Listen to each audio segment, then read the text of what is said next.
Earth and civilization as we know it has come a long way in the past 200,000 years and has experienced a multitude of changes in that time. The human species has only existed for a mere 0.0015% of the immense 13.7 billion year age of the universe. However, humanity has conquered some of the most daunting tasks in that time period. We have come from hunting and gathering in the fields of Africa to colonizing the entire planet in a time period that is relatively a blink of an eye on the cosmic level.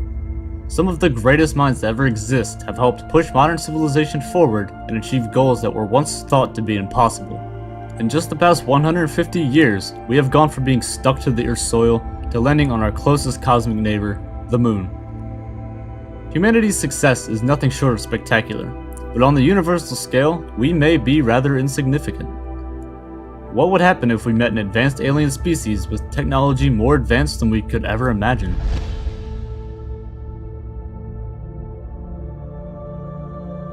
In 1964, a Soviet astronomer by the name of Nikolai Kardashev introduced a hypothetical scale that could be used to measure a potential civilization's level of technological advancement based on the amount of energy the civilization can produce. It is known today as the Kardashev scale.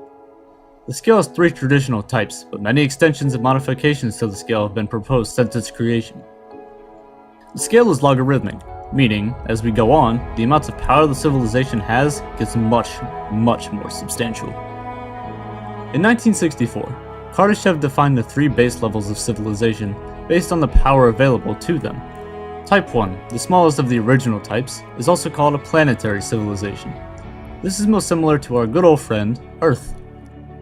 Type 1 civilizations are capable of storing and using all of the energy which reaches this planet from its host star, which, in our case, is the Sun. This amount of energy would amount to an enormous 7 times 10 to the 17 watts. Notice how I said most similar though, as our modern civilization here on Earth does not quite exactly fit into the Type 1 civilization category. Yes, I know, we pathetic humans can't even fit into the lowest level of the advanced civilizations. Rather than fitting into a Type 1 civilization, we humans lie in one of the extended types of civilizations, Type 0. You see, when this scale was proposed, famous astronomer and astrophysicist Carl Sagan produced a formula to define a certain hypothetical civilization's Kardashev rating. This is that formula, where K represents a hypothetical civilization's Kardashev rating, while P represents the amount of power the civilization uses in watts. A proposed Type 0 civilization will control approximately 1 megawatt, or 1 million watts of power, which is minuscule compared to the amount of power we use on a daily basis. In 2015 alone, the total world energy consumption was 17.35 terawatts, or this huge number. Plugging this number into P and cranking out the numbers, our Kardashev rating as a civilization would be approximately a Type 0.72. Even as a civilization with 7 billion humans on our planet, 12 of which ventured to the Moon, with spacecraft sent billions of miles into the abyss of interstellar space and plans to colonize Mars in the near future, we still only score a measly 0.72 on the Kardashev scale. According to Carl Sagan, humanity is going through a phase of technical adolescence, typical of a civilization about to integrate the Type 1 Kardashev scale. Michio Kaku, another brilliant theoretical physicist, suggests that humans may attain Type 1 status in the next 100 to 200 years, Type 2 status in perhaps the next few thousand years, and Type 3 status in 100,000 to 1 million years. This really goes to show the truly immense timescales it would take to advance to the next type of civilization. However, we are heading towards becoming a Type 1 civilization in the next couple hundred years or so, and this is a huge step for humanity. As a Type 1 civilization, we would have complete control over our own planet. Perhaps we could influence the weather, change the geological makeup of our own planet, and much more. However, even this amount of power is tiny compared to the next type of civilization, Type 2. A Type 2 civilization, also referred to as a stellar civilization, can control the total energy of its host star, and transfer the energy throughout the entire solar system. One popular hypothesized device used to harness the entire energy output of a Type 2 civilization's host star are called Dyson structures. You may have seen these before, as they are rather popular in science fiction. The name was coined by Freeman Dyson, and is essentially a system of orbiting solar power satellites. Basically, it's an insanely massive hollow sphere built around a civilization's host star to milk all of the energy from it. Zephyrus made a great video on this idea, and you should definitely check it out. I'll be sure to leave a link to it in the description. But back on topic. Another rather exotic idea to harness energy for a Type 2 civilization would be to feed a stellar mass, for example, a star, into a nearby black hole and collect the photons emitted by the accretion disk. Now, how a civilization could somehow deposit a star into a black hole is beyond me, but it is a means of energy nonetheless. A Type 2 civilization would not only build these supermassive structures, but would control and live within them. They would control every single planet in their solar system, mine all the asteroids at their leisure, and essentially do whatever they want inside the solar neighborhood. The amount of power the civilization would have is remarkable, but is nothing when compared to a Type 3 civilization.